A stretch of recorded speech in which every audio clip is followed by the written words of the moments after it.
and Gooch. What an introduction there, yes. Thanks very much for that. Yeah, so EGL9, I think it's fair to say we're incredibly excited for this game, Gooch, a very big one, actually. Oh, definitely. Day number 2 here out of 3 in Blackpool. EGL9, this is going to be Epsilon facing off against Fariko Impact. This is the very final game of their pool play group. We have just been doing a few mathematical calculations, and it appears that Epsilon are currently 1 map in the lead against Fariko Impact. They've both won 1 and lost 1, but they do have 1 extra map to their name. So whoever wins this, will that make them top their group? Yeah, I mean, you're exactly right. Fariko Impact currently on 2-0 in their group, so they're currently the champions of it, which is why this is such a big game. If Epsilon were to win this game by more than 1 map difference, so if they won it 3-1, then that would actually put Epsilon as the forerunners of this group. So it is a very, very important game for them. Fariko Impact just need to hold on to this lead. Yeah, exactly. I mean, whoever tops this group does sort of get an easier run of things when they enter the winner bracket. They face a sort of a lesser seeded team. That's basically the whole point of this pool play. And it won't be too long until we get things underway. It looks as if the teams are just finishing their warm-up. King Jerd on the top there, 58 kills. So he's been in this free-for-all quite some time. But then again, knowing Jerd's capabilities, it could be just 2 minutes and he top 58 kills. But absolutely. The maps for you today, we are going to be kicking things off with Hardpoint on Slums, S&D on Cargo, not my favourite map, CTF on Raid, and then should it go this far, it will be Hardpoint Standoff and S&D on Aftermath.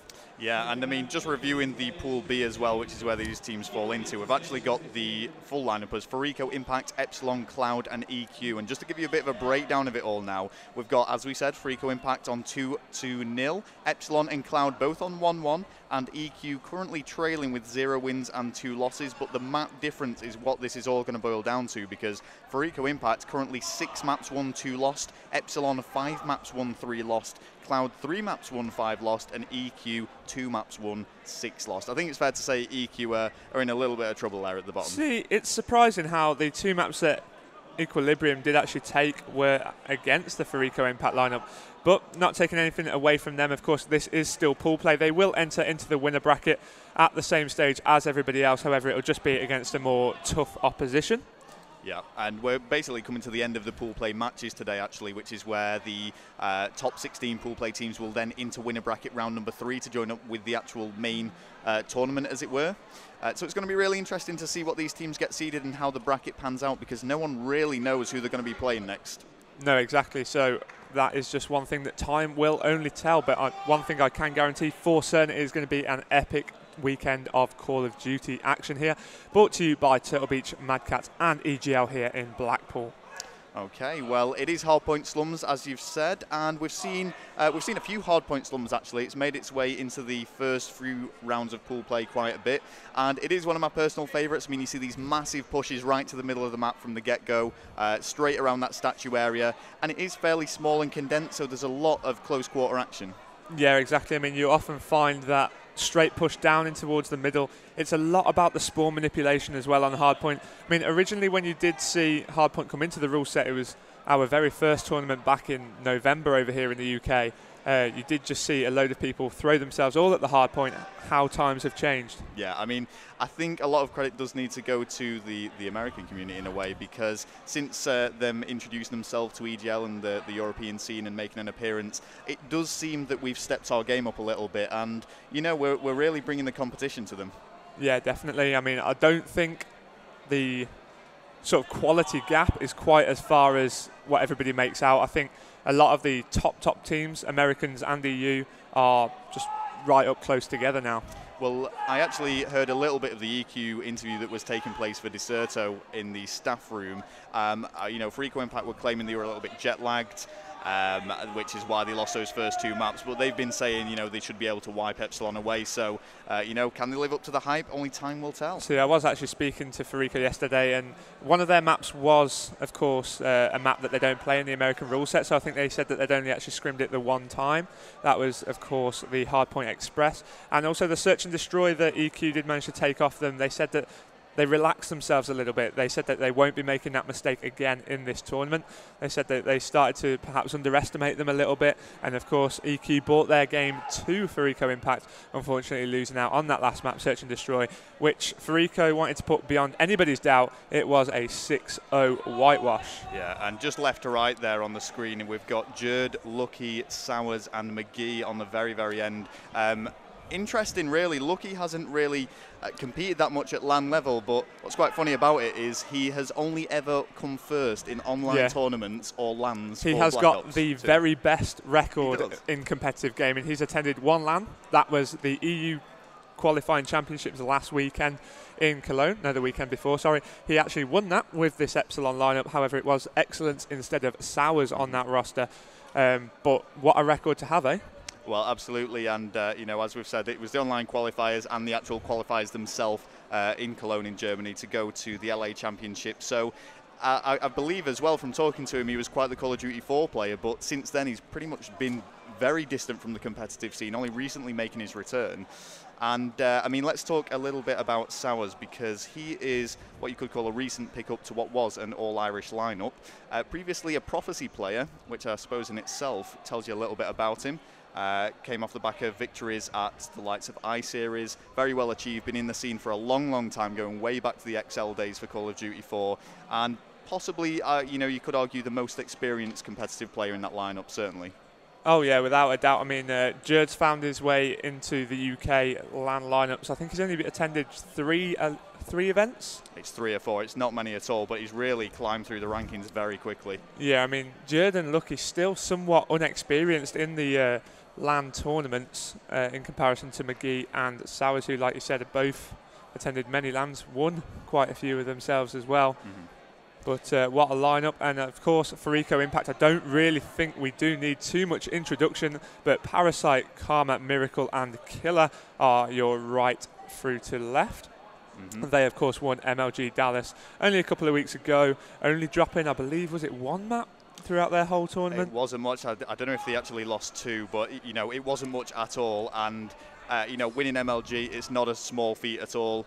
Sure, they've had to travel all the way over here to sunny Blackpool, but he says with a grin on his face. Yeah, but you know, if you've come off the back of an MLG victory and you can then secure a victory at one of the biggest, or if not the biggest, European LAN as well, that's really going to solidify your place in competitive Call of Duty.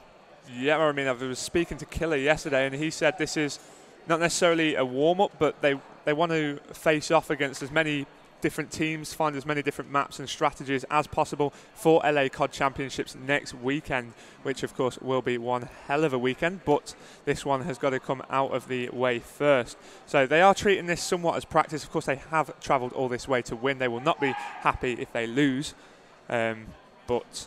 Yeah, I mean, I think they've got a point to prove, really. You know, they've seen the likes of Optic come over and do it. They're now, you could argue, the reigning champions, with them recently coming off the back of the MLG. I don't want to imply that they're the best team around at the moment, but they're certainly doing extremely well for themselves. And if they can take this European victory as well, you know, it's going to put up a really good front. I mean, Fariko as an organisation has come a long way.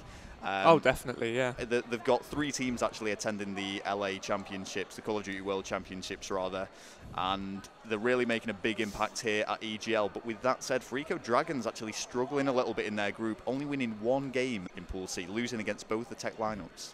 Yeah, I mean, I don't think they'll be too worried about that, because purely just laughing at the Fariko Impact lineup there, making their mark on the camera, saying hello to you guys back home. I wonder if there are many Americans in the stream as it stands. I mean, it's probably what? Let's have a quick look at the time. It is currently 10:50 over here in the UK, which means it's 10 to 6 in the in America. I guess it depends what time zone, but I mean, you've probably got a lot of Americans watching this. They're going to be supporting the home team. Oh, of course. Oh, there's definitely American watching. We've just been informed, so yeah. 5 a.m. and you've all got up or stayed up late just to see this. But yeah, so you know, it's really nice to see some good sportsmanship from you guys, getting right behind your home team. And yeah, we're both really looking forward to it. I'm just wondering if both of these teams are ready to go. It shouldn't be too long. I mean, they are very near the 100 kill mark on the free-for-all. But I think Fariko Impact had some Xbox trouble to start with. One of their networks was on a different network to the rest of their team, so they couldn't join the same system link lobby. Not really too sure how that worked, but that problem has been rectified. All the players are in the game. We are just waiting for them to say they're ready. Well, let's just actually cast our minds back a little bit then to the Epsilon versus Cloud match. Now, this was actually played on the side stage, and it ended with a victory 3-2 in Cloud's favour, but it was extremely close. It only went to the final 2 rounds of Search and Destroy on the final map, and it genuinely could have gone either way. And Epsilon's head stuck a little bit after that, because I think they thought they were going to beat them. See, I was speaking to Jerd yesterday straight after that game, and he was saying, oh, they shouldn't have sponged that sniper. So it did literally go down to just a few kills that literally did define the whole game. But of course, it is, I say, only pool play. I mean, they're still in the tournament. It's not dropped them down to the loser bracket or anything. If it was the traditional, just standard double elimination, so there is not too much to be worried about by that. And of course, you do have to fight your way back, beat the best to be the best. And of course, they have got their eyes on the prize here this weekend and are aiming for that final. And as we've said before, they can still potentially top this group. They would need a 3-1 victory against Fariko Impact to solidify this and to actually get that first place in Pool B, which would put them at 5th seed overall in this tournament, which is a really strong seed when they go into the winner bracket. Oh, definitely. It'll advance them so far up the winner bracket, of course. Would they place in the top 16 already coming out of pool play? I think that's how it works. It's either top 16 or top 32. But I was speaking to Killer yesterday, and he wasn't really as enamoured with the pool play that we have here as what they had at MLG, because I think he said if you win pool play at MLG, you've got top 4 guaranteed, and you wouldn't be playing until sort of 5 p.m. on the Saturday. You know, it works differently. This is a new thing that EGL have actually introduced, and I do think it's really good. What they've actually tried to do is not only make it, you know, great games taking place from the very start of the event by having these top teams against top teams, but it also gives the new LAN attendees a little bit of a break, because you don't want to be coming to LAN and playing the best team in Europe straight away, because you're just going to get knocked out and you're not going to have a good time. Waste of money, waste of travel. Well, not necessarily a waste. I mean, it's still good for the experience and to see how you fare up against, like you say, the best teams in Europe, in America as well. But it's just one of those things. You don't want your hearts to sink. You want to play somebody around your level first of all, so that you can make your way up to playing these top teams. Well, this is the Turtle Beach Black Ops 2 European Championships. EGL9 here, taking place in Blackpool for the 4th time. A place that we're very familiar with ourselves. I mean, I think the EGL staff, the EGL admins, it's great actually doing it here. I mean, we love it because we can just roll out of bed straight into LAN. There's actually rooms. Yeah, the hotel rooms are literally above our heads. But because they're so familiar with the place, they know exactly what it's capable of, how to set it up to avoid any sort of delays. You know, obviously there have been a few, but you know, we're on the ball now, and for the remainder of this tournament, I can see this going very smoothly. Touch wood. Oh, we said it now. He has jinxed it. I have. I've just gone and said it, haven't I? I think it's going to be a very, very good weekend. If the first day was anything to go by, and Hamilton, mate, you did see me smile when I read your tweet. Basically, he said that I spoke to so many people yesterday. I keep saying that I spoke to everybody yesterday. Fair enough. But yeah, I mean, the top 16 teams, we've talked a little bit about the actual Pool B, which is where these 2 teams fall in. Pool A, of course, TCM, Prophecy, Curse and Horizon. Little bit of a surprise with Prophecy. A lot of people, including myself, expecting them to pretty much cruise through, even against the most formidable of competition. But they're actually 2 games down. They lost to TCM, they lost to Curse, and now they're playing Horizon. They are currently fair enough against Horizon. I have heard a few shouts coming over from that direction. I'm not sure whether that's actually them or the station next to them. But Prophecy would need to beat Horizon. Horizon, of course, beat TCM late last night. I think that was 3-1. TCM and Prophecy was that. I think it was 3-1. I know they beat them. That's the important thing. I was on about TCM Horizon. TCM Horizon, sorry, yeah. Horizon beat them 3-1, which was really good. Horizon lost to Curse 3-1. So basically, in this pool play, sort of everybody's beating everybody, which is really good to see, because it shows that the pools were tightly mixed and obviously tightly matched, with the exception, of course, Fariko Impact, who haven't lost a game. Yeah, so Fariko Impact are really sort of proven the dominance so far. They had a real shaky start against Equilibrium. I don't want to take anything away from Equilibrium at all, but as you've said before, it was on a map that they haven't really practiced much. The other map they lost was a close search and destroy, and I think they're settled in now. You know, they've got used to the environment, and I can see them putting up a real good fight against Epsilon here. Yeah, Gunchi and Miracle. Gunchi, of course, from Prophecy, Miracle from the Fariko Impact lineup that you are seeing on your screen right now. Both weren't exactly looking of good colour yesterday. They weren't feeling feeling themselves. Miracle was very, very happy to say that they'll play this game this morning rather than late last night, because he said he wanted just to go to bed and sleep. He wasn't feeling well at all. But yeah, I mean, are these guys ready? It's been quite a long warm-up, actually. I mean, I'm just looking at the kills that have been made in this free-for-all so far. So I imagine this is going to get started very shortly. I can see a lot of the other pool games and other games in general have been starting up, so I'm not sure what the delay is here. But hopefully we'll get it going as soon as possible. Of course, Sours there, who we can see third in, brother of Luke JS, also competing in this tournament. They actually used a team a long time ago, but then they went different ways, and I think since then Sours has been getting the better land placements and sort of proving himself to be Ashley Sowersby has been placing higher than Luke Sowersby in a lot of the events. I've just noticed Jerd's Astro tag is upside down as well. Yeah. Not that that's relevant to the headset or gameplay. Big King Jerd, he does what he wants, exactly.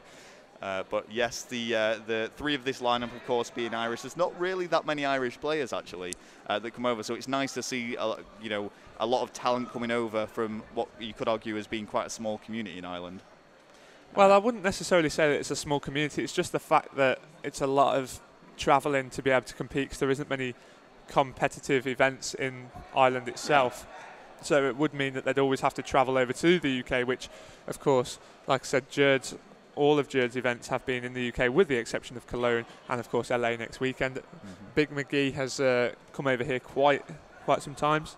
Yeah, and we've said as well, all of these players, apart from Sours, will actually be going to the LA Call of Duty World Championships, which will be next week. So Sours, of course, did actually play with an Italian team. He did, yeah. Getting knocked out 2-1 against, I forget the name of the other Italian team, but Swanee was on that roster as well, his former teammate, and he did say, no, mate, you're not going to LA. When he found out Swanee was playing in that team, he pretty much had his shorts packed for LA, I think. But when he found out Swanee was going, that must have just been the worst feeling ever.